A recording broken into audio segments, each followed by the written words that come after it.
Welcome to New Realities. My name is Alan Steinfeld, and I'm very happy to have here today Jan Frazier, who's the author of this book, When Fear Falls Away. And we're going to be talking about her awakening process, which is really one of the reasons I started this program, to find out what is this essence of this thing called awakening. And when you talk about it, it's so familiar to me. Some of the words you describe of what you say of just being, it's like, I remember that, being that. I mean, I know I am that. And then I put this whole thing on top of that, whatever that is, this whole personality, all these stories, and it's covered up what you say is this. Yeah. So I'm doing this program for myself to uncover, to get back to that place.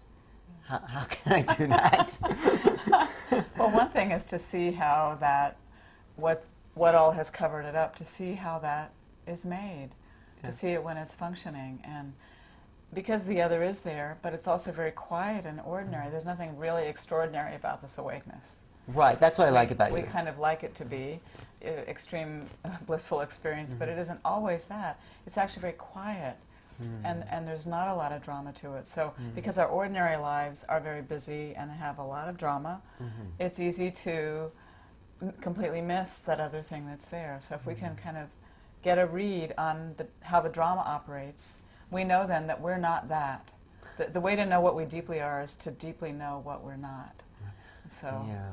No, I get it, because I know I'm not that. I actually, and I've sort of just programmed myself to think I'm this drama, this story, and I know that I'm doing it to sort of fit in, to connect with other people.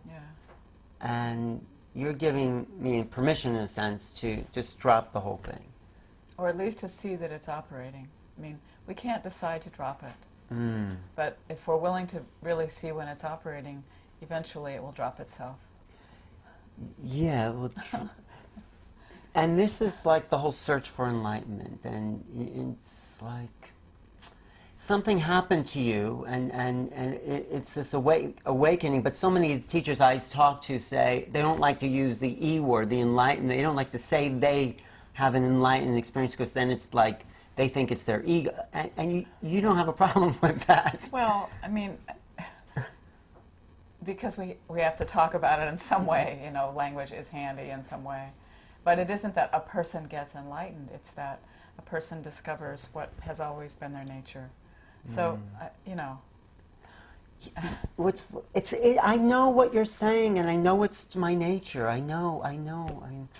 Well, your mind knows. My mind knows, but I also feel totally connected with what's happened over here to you.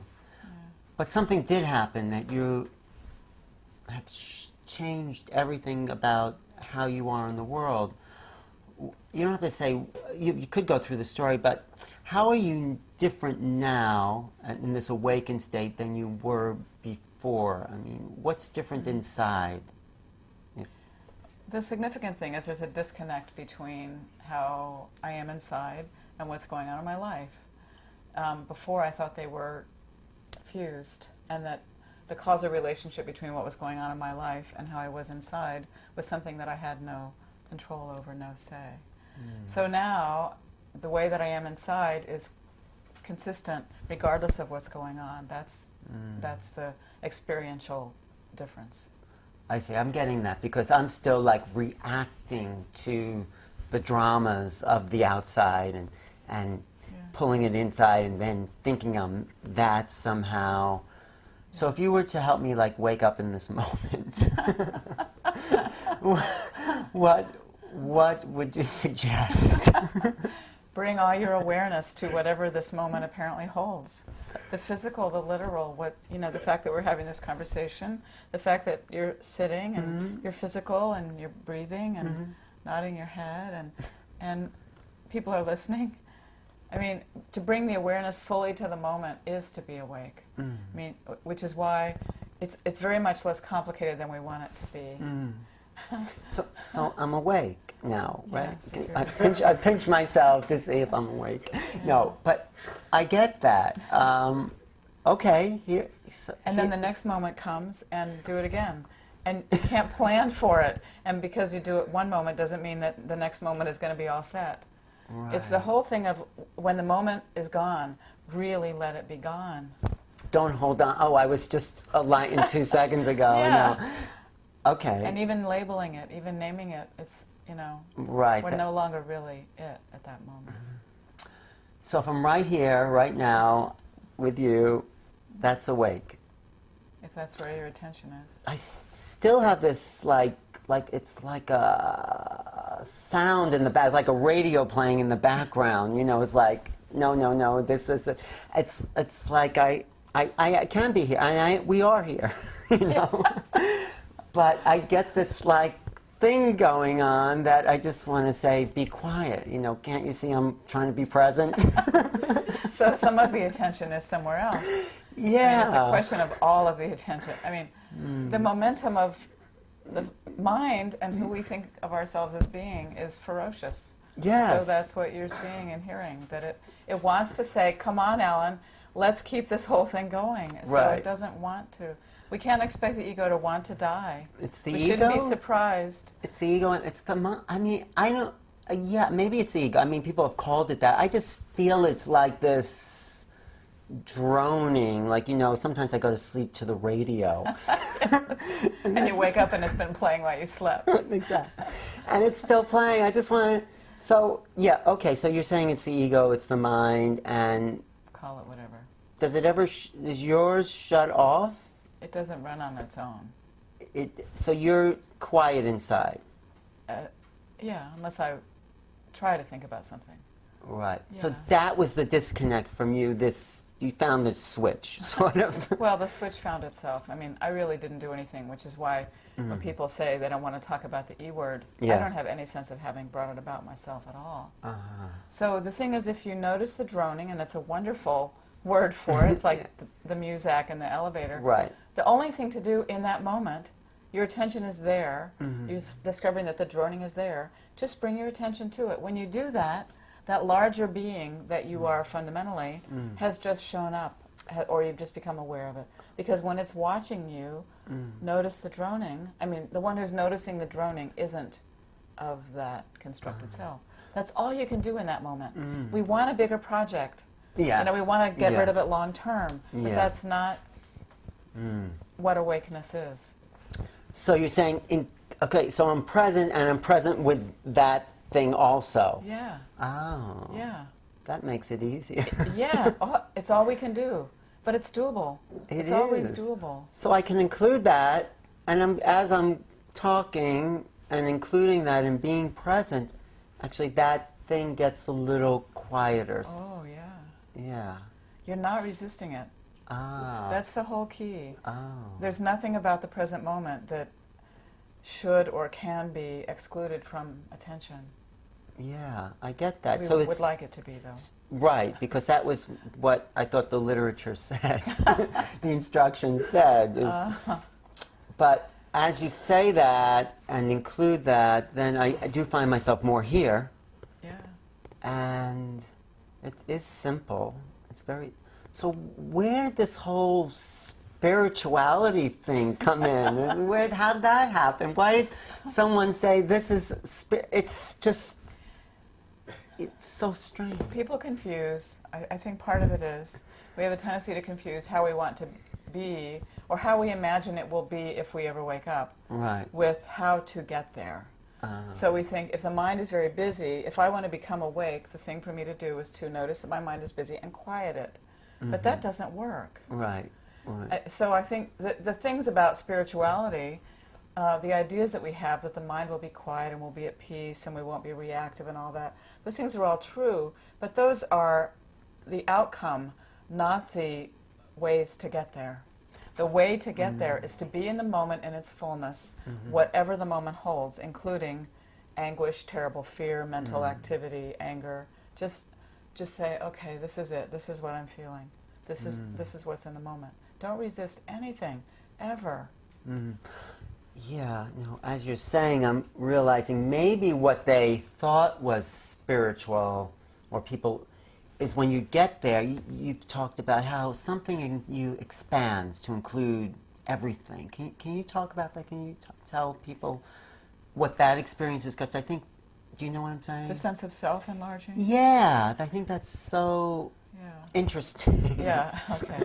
When you get to the moment. The sense that I have, the sense this, whatever it is that the boundaries between who I seem to be, in this physical, formal way, the boundaries between that and everything else out in the world, including objects, people, animals, sky, clouds, the boundaries are not experienced anymore. And so, among other things, this causes compassion to be the most natural thing in the world, because far from trying to be compassionate, which is what we often do when people who are on a spiritual path, wanting to be more compassionate, when you don't experience any boundary between yourself and anything else, you very naturally want to be kind and loving, because it's all you. It's self-interest, basically. So why wouldn't you be compassionate? And why wouldn't, so and the other thing is, people often think, well, if my sense of self goes away, my small, familiar sense of self is gone, then won't that be sad, and won't I feel lifeless and like I don't exist? But what it gets replaced by is the sense that you're the whole universe. I mean, the whole sense of who I am just expands. There's no limit to what's felt as the self. And so it's a really reasonable trade-off. I mean, to put it in... But you still... You still feel yourself here. I still have a personality. I still have a body that decays and change, and you dress up and wear things. Talk to people in interviews. But do you sense that that's not just you? I mean, it feels a little bit like a game. Like this body personality thing is a game. Yeah, a little bit. But are you sensing yourself being me? Sure. You are. Well, it's not that it's that I sense all continuity. Yeah. And that you're only sort of incidentally Alan. Okay. And I'm only incidentally me, and we're only sort of incidentally having this encounter. But the fundamental sense of reality is that everything is all made of the same, you could say, stuff, energy. That is the experience. So you feel like you're more energy than solid. Oh, sure. Okay. Yeah. Okay. And that's because somehow I get the sense when you became present, you projected out into this presence, or the presence projected out through you, through this. I think it's more that I sensed what had always been there, not just in this body, but out there. So the blinders came off as to what had always been the case. When you say what's always been there, it's I know, I get this feeling, I know exactly what you mean, because I know what's always been there. It's like when I'm just like waking up in the morning, I'm just like have nothing to do and just laying in bed, and it's just like there's a being, and I forget who I am, and I forget my story. I know this has always been here. Yeah, we do know. Yeah. Deeply. Yeah. Ananda Mai Ma, in the autobiography of a yogi, when someone asked who she is, she said, I was the same when I was 5, when I was 30, when I'm 60. I've always been this same essence. It's like, so if we're always the same and we're all that, then why are we here? I mean, what's happening here? Because it's all this mental illusion. So what's... Well, we evolved the way we did as animals with sophisticated brains, and so we just kind of, potential too, but so it remains for us to have the equipment that we have, and to have the blessings that we have that evolution has given us, and to also remember what we deeply are, and that all of that is only the mind and the body, and all that is only kind of a form of this essence that we deeply are, but ultimately it's superficial. So we're here to sort all that out, is my sense of it. But it's already sorted out on that level that we are all this. On the level of reality, but we just have to attune our awareness to it and live as though we are that, instead of living as though we are mother, Democrat, interviewer, survivor, loser. What? I didn't mean to put those two things together. Thanks. I just started to identify with. It's a good thing I don't take it seriously. It's a good thing, yeah. But why did we incarnate? I mean, why are we? What you don't know. I don't know. You don't know, and you're not pretending to have an answer to know. No, I don't need to know. And it does not inform how I occupy, or how any of us occupies this moment with our awareness. Those kinds of questions fascinate the mind. But if in any moment in which a person is really present, the whole question of why, or what's going to happen later, or what will happen after death, or was I born into this life to do such as, it just all dissolves. Into presence. Yeah, into attention, being, that sensation that you have when you first wake up. Yeah, I love that sensation. Sure. I can walk around all day with that. Yes, you can. And not identify. You can buy groceries that way. And that's what you do. Yeah. And you just sometimes remember you're being called this name, or people say Jan, and it's like, you say, oh yeah, that's me, that's... I get that too. It's like, this is just the name, and these are the labels, and it doesn't matter what label you throw at me, I'm okay. But we get so caught up with this mental identification. Why? Why do we do that? Well, everything in the world supports our doing it. Yeah. Our parents supported it, the schools, the media, the advertising. I mean, other people. We know who we are, we think, by seeing how we're reflected in other people's eyes. So there's nothing in our normal training that teaches us look more deeply into who you fundamentally are. I mean, we don't, whoever hears that in school or in church even, or...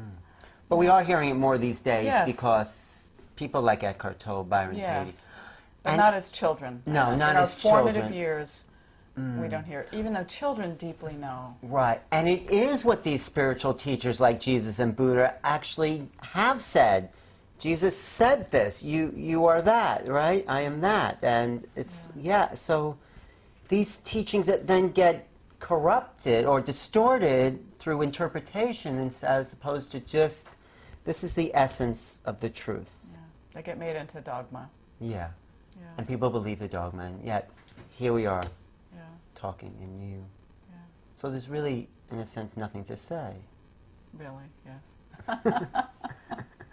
Yeah. Okay, but we have 10 more minutes to talk. Yeah. But no, I'm just somehow want to experience it more. I mean, Then see. The only thing to do is see, really be willing to see in an unflinching way how the constructed self that blocks the light, you might say, expresses itself in your moment-to-moment awareness. express it. Yeah, I mean, okay. I mean, When you do that, when you're really willing to do that and not resist it, and also to observe the suffering that that's causing. is it? What do you mean by suffering? The suffering comes of your identifying with that familiar Alan is who you really are. This is what we all do. So, because then it causes you to bank on things going a certain way. You feel like when things go well, that reflects well on you, and you feel better about yourself. Right.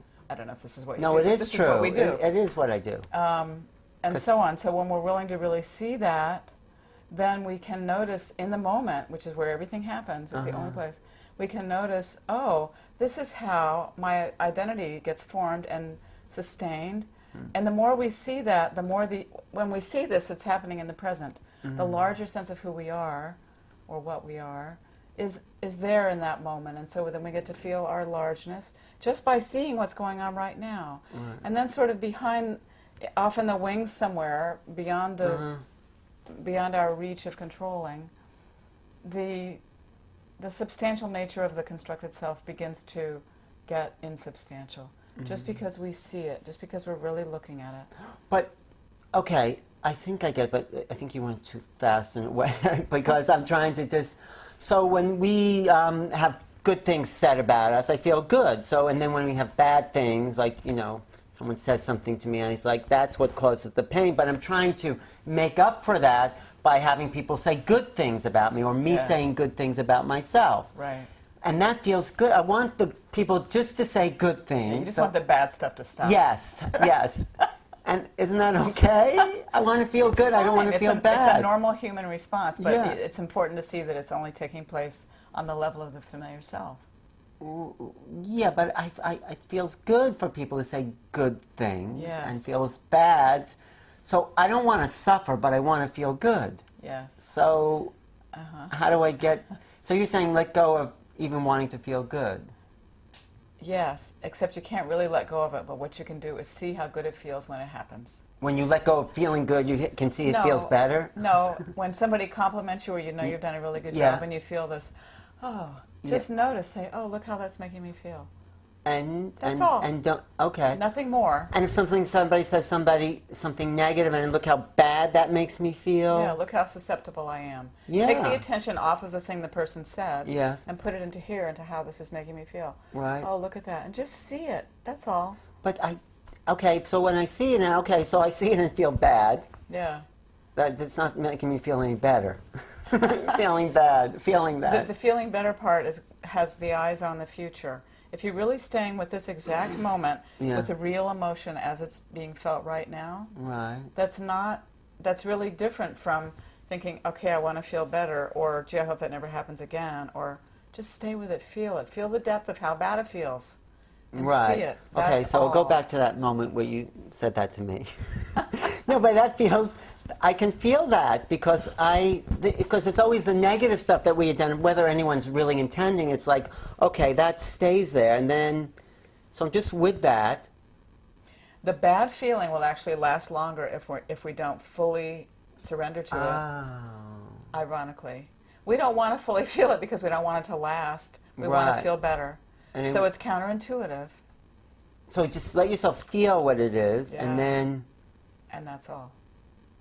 so you have to, it's like a wound, you go into that wound and it opens up and you feel it and then it dissolves. Yeah, very Okay. likely. Okay, because... It's like a headache. If you have terrible headache pain and you fight it, it tense against it, it only gets worse. If you just kind of, if everything is a form of the beloved, this is a way of looking at it, then if what's coming right now is feeling terrible or wonderful or terrible head pain, and just surrender to it, say, oh, here it is. But I want to also hold on to like the good thing. Everyone says, "Oh, you're great, you're this, this." It's like, so you're saying, I know you're saying, don't identify with that either. It's only to see that you do identify with it, because later on, when the whole thing has fallen apart, Yes. you'll feel good all the time, Oh, regardless that's- of what anybody says. That's the part that you've discovered, right? Yeah, Like it doesn't matter what people say to you or That's right. about you, or you're right. good, you're You could bad. call me a loser if you wanted to. But that wouldn't affect you. Right. Why? Because it's my sense of who I am isn't tied up in the familiar self. But the sense of who you are is who? Is what? Everything and nothing. I don't have that identity that I had. So I'm trying to get that. I think that's the part that I'm still hooked into. I mean, I can feel great in the morning.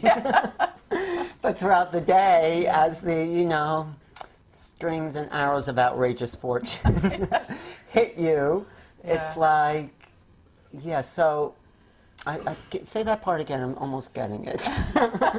When the familiar self isn't operating anymore and doesn't believe in its own substance in the way that it always had, then whatever happens, you feel fine.